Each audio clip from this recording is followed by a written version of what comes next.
प्रिय भक्तजनों, आज हम लोग सोमवार की व्रत कथा प्रारंभ कर रहे हैं। एक समय की बात है, किसी नगर में एक साहूकार रहता था। उसके घर में धन की कोई कमी नहीं थी, लेकिन उसकी कोई संतान नहीं थी। इस कारण वह बहुत दुखी रहता था।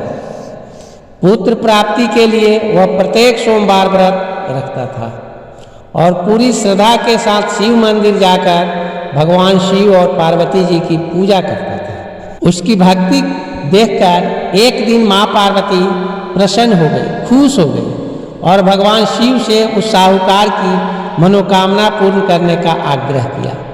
पार्वती जी की इच्छा सुनकर भगवान शिव ने कहा कि हे पार्वती, इस संसार में हर प्राणी को उसके कर्मों का फल मिलता है और जिसके भाग्य में जो हो उसे भोगना ही पड़ता है। लेकिन पार्वती जी ने साहूकार की भक्ति का मान रखने के लिए उसकी मनोकामना पूर्ण करने की इच्छा जताई। माता पार्वती के आग्रह पर शिव जी ने साहूकार को पुत्र प्राप्ति का वरदान तो दिया, लेकिन साथ ही यह भी कहा कि उसके बालक की आयु केवल 12 वर्ष होगी। माता पार्वती और भगवान शिव की बातचीत को साहूकार सुन रहा था। उसे ना तो इस बात की खुशी थी और ना ही दुख। वह पहले की भांति शिव जी की पूजा करता रहा। कुछ समय के बाद साहूकार के घर एक पुत्र का जन्म हुआ। जब वह बालक 11 वर्ष का हुआ तो उसे पढ़ने के लिए काशी भेज दिया गया। साहूकार ने मामा को बुलाकर उसे बहुत सारा धन दिया और कहा कि तुम इस बालक को काशी विद्या प्राप्ति के लिए ले जाओ और मार्ग में यज्ञ करते जाना। जहाँ भी यज्ञ कराओ वहाँ ब्राह्मणों को भोजन कराते और दक्षिणा देते हुए जाना। दोनों मामा भांजे इसी तरह यज्ञ कराते और ब्राह्मणों को दान दक्षिणा देते काशी की ओर चल पड़े। रात में एक नगर पड़ा जहाँ नगर के राजा की कन्या का विवाह था, लेकिन जिस राजकुमार से उसका विवाह होने वाला था वह एक आंख से काना था।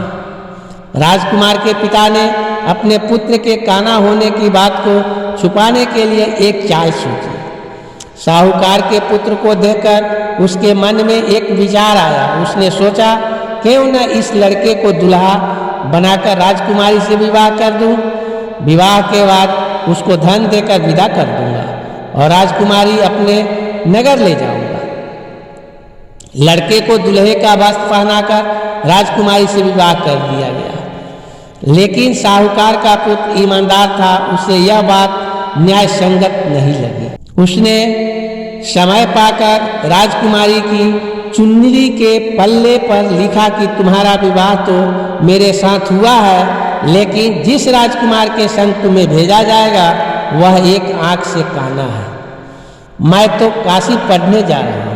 जब राजकुमारी ने चुनरी पर लिखी बातें पढ़ी तो उसने अपने माता पिता को यह बात बताई। राजा ने अपनी पुत्री को विदा नहीं किया, जिससे बारात वापस चली गई। दूसरी ओर साहूकार का लड़का और उसका मामा काशी पहुँचे और वहाँ जाकर उन्होंने यज्ञ किया।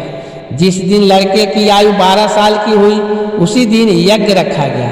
लड़के ने अपने मामा से कहा कि मेरी तबीयत कुछ ठीक नहीं है। मामा ने कहा कि तुम जाकर सो जाओ। शिव जी के वरदान अनुसार कुछ ही देर में उस बालक के प्राण निकल गए। मृत भांजे को देख उसके मामा ने विलाप शुरू किया। संयोगवश उसी समय शिव जी और माता पार्वती उधर से जा रहे थे। पार्वती जी भगवान शंकर से बोले, हे स्वामी, मुझे इसके रोने के स्वर सहन नहीं हो रहा है। आप इस व्यक्ति के कष्ट को अवश्य दूर करें। जब शिव जी मृत बालक के समीप गए तो वह बोले कि यह उसी साहूकार का पुत्र है जिसे मैंने 12 वर्ष की आयु का वरदान दिया। अब इसकी आयु पूरी हो चुकी है। लेकिन मातृभाव से विभोर माता पार्वती ने कहा कि हे महादेव, आप इस बालक को और आयु देने की कृपा करें, अन्यथा इसके वियोग में इसके माता पिता भी तड़प तड़प कर मर जाएंगे। माता पार्वती के आग्रह पर भगवान शिव ने, भगवान बाबा भोले ने उस लड़के को जीवित होने का वरदान दिया शिव जी की कृपा से वह लड़का जीवित हो गया।